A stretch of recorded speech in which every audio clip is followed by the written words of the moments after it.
The moment Professor Velix wheeled in the glowing containment orb, the classroom fell silent. The orb pulsed with a dull blue light, and even through the thick casing, it radiated a subtle warmth. The alien instructor's elongated limbs moved fluidly, its dark eyes scanning the mixed-species students seated before it. "Today," Velix announced, "you begin your radioactive cave quest." A few students exchanged uneasy glances.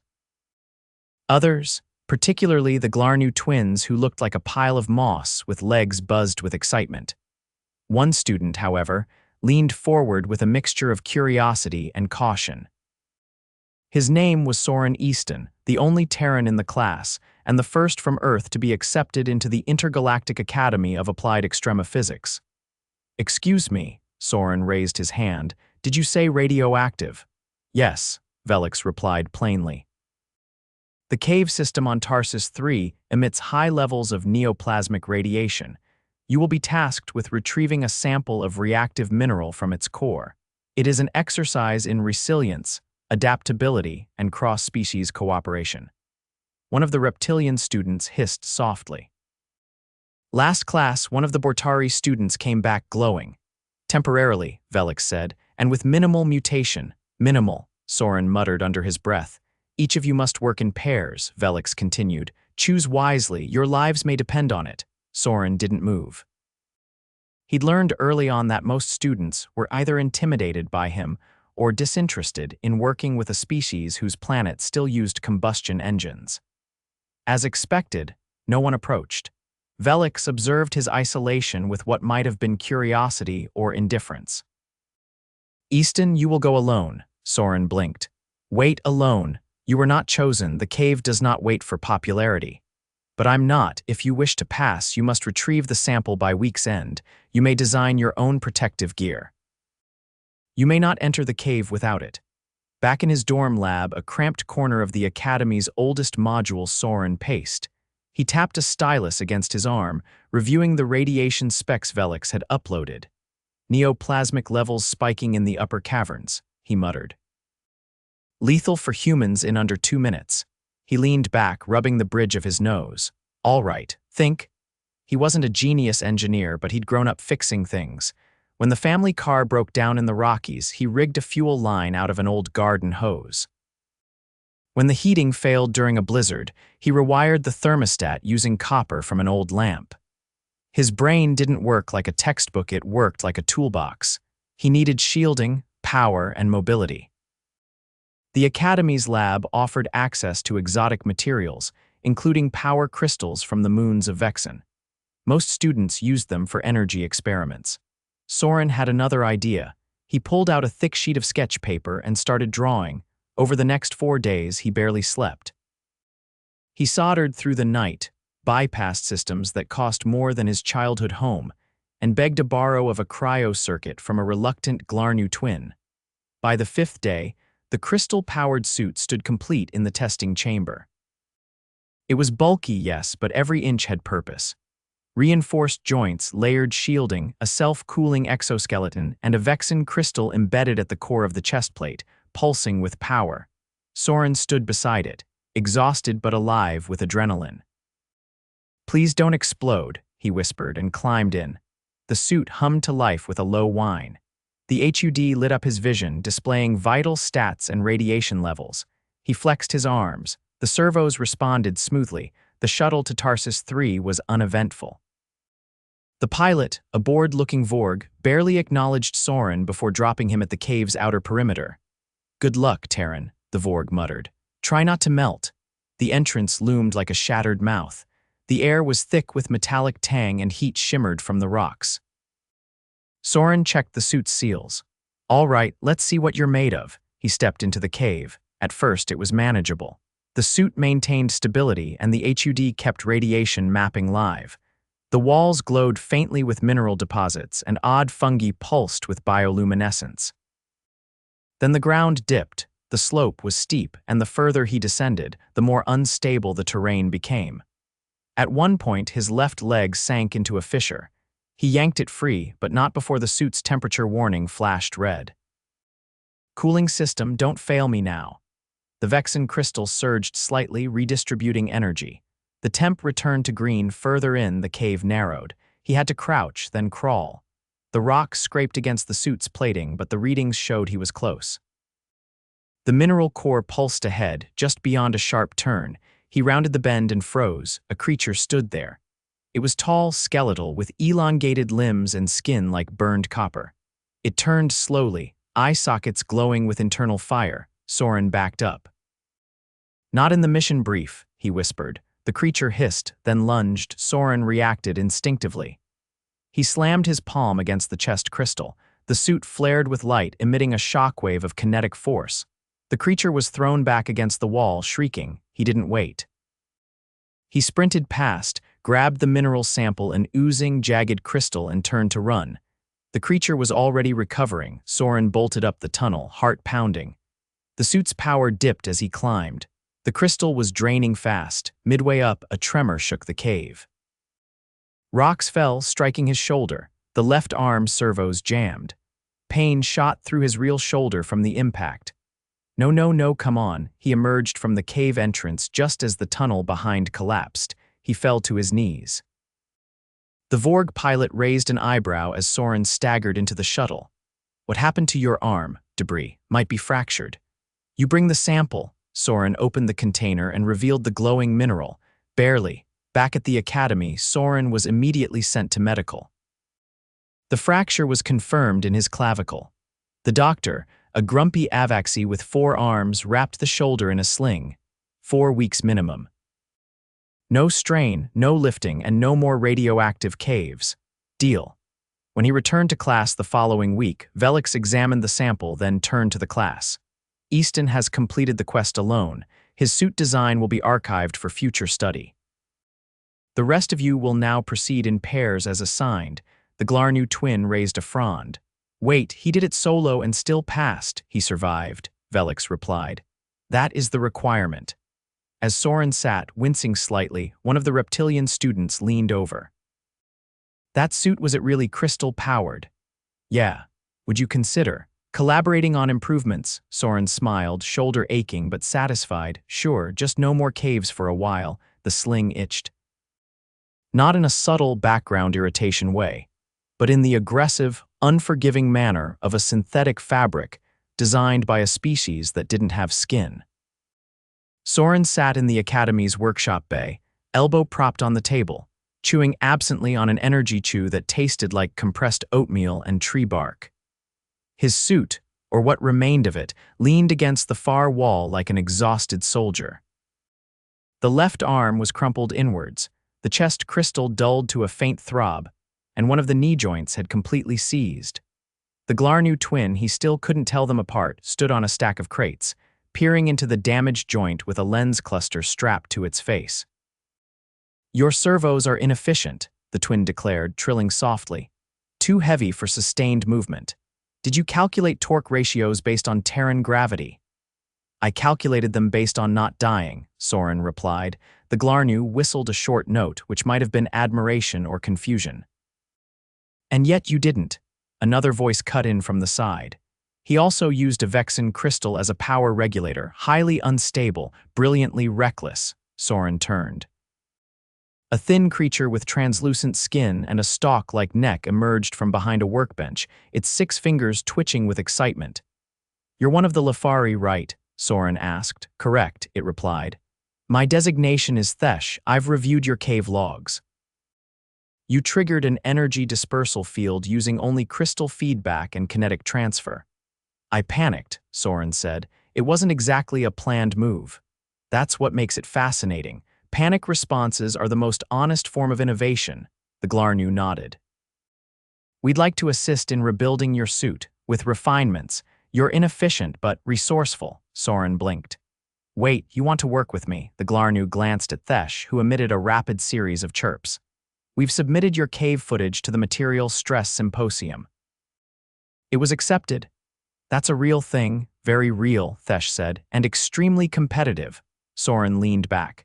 "So, what, you want to help me fix the suit so we can give a lecture to a bunch of scientists?" "Not a lecture," the Glarnu corrected. "A demonstration on live material resilience." "You'll wear the suit again." Soren stared at the half-destroyed exoskeleton. Right, because the last time went so smoothly, Thesh's neck flexed. The demonstration takes place inside a controlled pressure chamber on Larax's station, 70 atmospheres. You'll be the first human to attempt it. Soren looked down at his sling. I still can't lift my arm without wincing. You have 5 days, Thesh said. Plenty of time. That night, Soren lay on his bunk, eyes tracing the lines of the ceiling panel above him. His shoulder pulsed in rhythm with his heartbeat, and every so often, a sharp twinge reminded him that bones were not supposed to bend the way his had in the cave. He considered declining. He could focus on recovery, maybe study something less likely to kill him, like diplomacy or orbital botany. Instead, he got up, pulled on his boots, and headed back to the workshop. 2 days later, the new suit dubbed Mark Roman II by Thesh, though Soren preferred still not dead yet, stood upright on a reinforced platform. It was sleeker, more flexible, and had a thorium alloy mesh threaded through the plating for added pressure resistance. The crystal core had been split and refracted through a lattice of microconduits, distributing energy more evenly.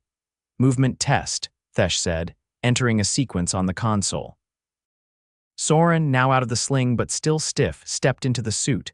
The inner lining adjusted automatically, conforming to his frame. Feels lighter. It is, the Glarnu said.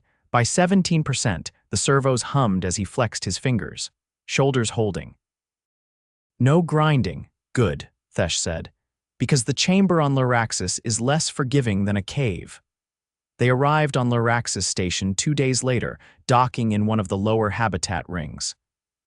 The station was massive, a rotating cylinder with carved-out compartments for scientific testing, alien diplomacy, and recreational zero-G golf. The pressure chamber was located in the station's core, surrounded by a triple-lock containment field and monitored by a rotating staff of 6. As Soren suited up, a tall insectoid with a crystalline carapace approached. You are the Terran, it asked, antennae twitching. That's me. Your vital signs will be monitored. You will enter the chamber for no more than 3 minutes. Do not attempt lateral movement past the yellow barrier. The pressure spike beyond that zone is fatal. Thesh leaned over. That's where we'd like you to go.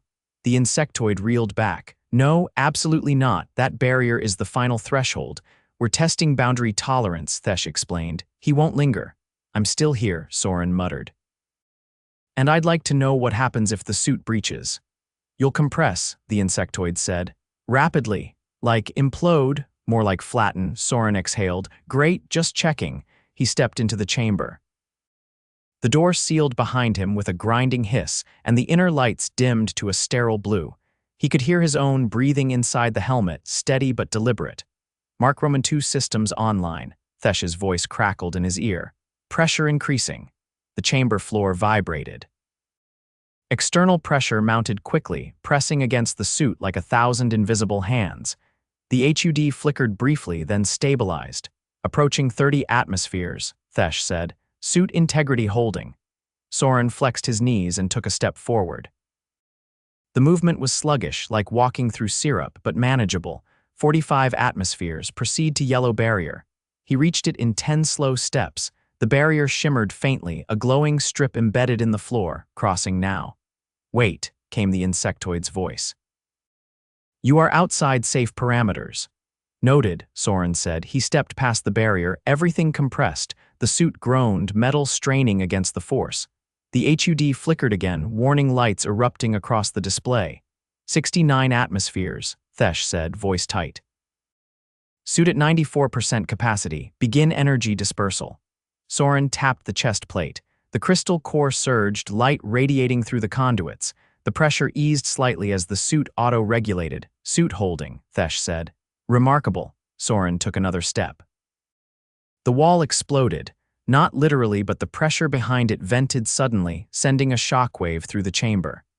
He stumbled, hit the floor hard, and felt a sharp pop in his left shoulder. Agony bloomed. Disengage, the insectoid shouted. Pull him out. The chamber depressurized in a rapid sequence, and the door hissed open. Soren staggered out, clutching his arm. Dislocated, he gasped. A medical droid rolled up, scanning. Confirmed joint displacement, sedation recommended. No time, he muttered. Thesh approached, holding a tablet. You crossed the barrier and held position for 32 seconds, longer than any prior test subject. You've redefined the protocol, Soren groaned. Glad I could help. Can someone please put my arm back in? The insectoid chittered. Terrans are reckless, Thesh nodded, but remarkably instructive. Later that evening, back on the transport, Soren sat with his arm in a brace, sipping a nutrient fluid that tasted faintly like old batteries. The Glarnu twin, now identifiable by a small burn mark on its fronds, handed him a data slate.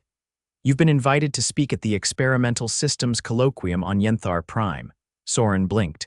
I thought they only let in published researchers. They do, Thesh said, settling in beside him. You were published this morning. Soren raised an eyebrow. Your cave footage, suit schematics, and pressure chamber data compiled and submitted under joint authorship. He stared at the screen, then leaned back, exhausted. Next time, he said, I pick the project. The Glarnu tilted its head. What would you suggest? Soren closed his eyes. Something with pillows. Soren winced as the gel foam brace was peeled back from his shoulder. The infirmary lights were too bright, and the antiseptic smell reminded him of the time he cracked his wrist falling off a shed back home. Except now he was surrounded by medical drones shaped like cutlery and a four-eyed nurse who kept blinking in sequence, which wasn't helping his nausea. I told you not to lift that arm above your head, the nurse said, scanning his shoulder with a handheld imager shaped like a flattened egg. I didn't, Soren muttered. I just fell sideways into 70 atmospheres of pressure. That counts, the nurse replied. Ligaments are inflamed, but the joint's back in position. You'll need to keep it immobilized for a few more days, and no more suits. I wasn't planning on it. The imager beeped and the nurse turned away, tapping something into a wall panel. Soren flexed his fingers slightly. The pain was duller now, more of a heavy throb than a sharp stab, but it still radiated through his collarbone like a warning light. Outside the infirmary window, Lurax's station spun slowly, casting long shadows across the docking ring. Everything about the place felt like it had been designed by committee, functional, sterile, and absolutely joyless. He missed the noise of the academy. Even the Glarnu twins' constant whistling had its charm now. A soft tone sounded as the door slid open.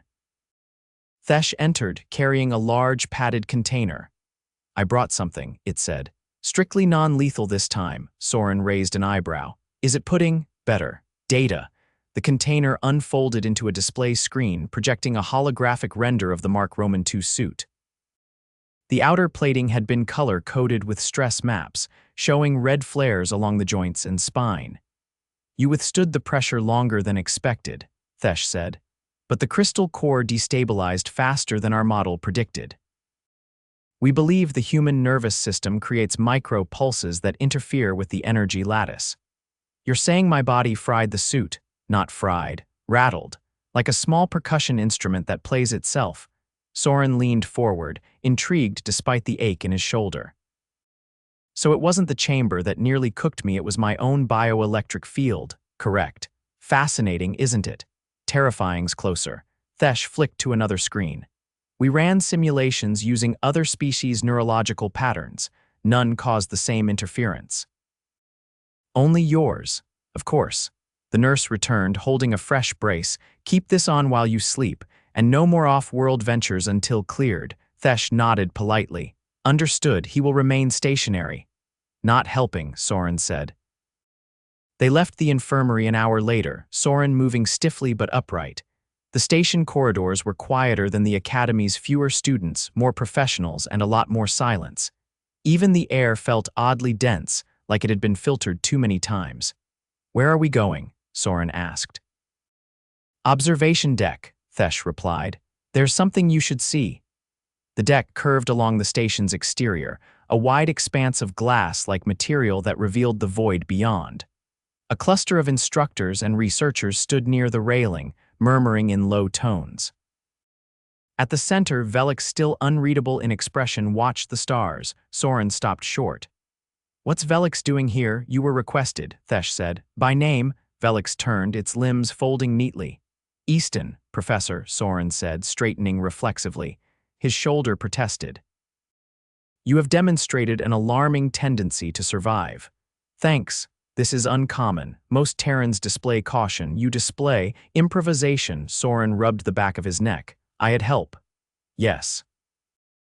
You exploited unfamiliar materials, exceeded design parameters, and endured two environments your species should not tolerate. I find this disruptive. Soren blinked.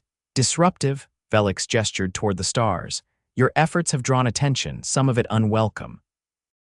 The symposium requested a repeat of the pressure trial, this time with a live audience. That's not going to happen, Soren said quickly. My shoulder's barely hanging on. No, Velix agreed. You will not perform again, but the suit will. Thesh stepped forward. We've constructed a remote proxy. It will mimic your neurological patterns using the data we gathered. Soren stared.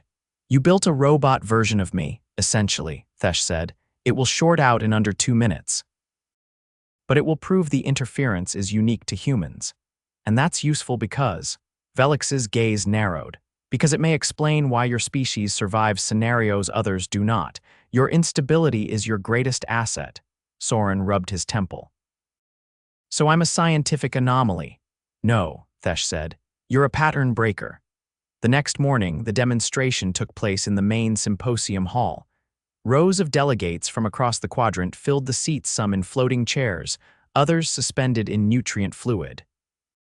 Soren sat near the back, his arm cradled, watching as the Mark Roman II proxy was wheeled into the chamber. The simulation began. The pressure climbed. The suit twitched. Sparks flew from the joints as the synthetic neural map overloaded, and at 90 seconds, the entire system collapsed inward like a deflated lung. There was a long silence, then murmurs, then applause. Soren leaned toward Thesh.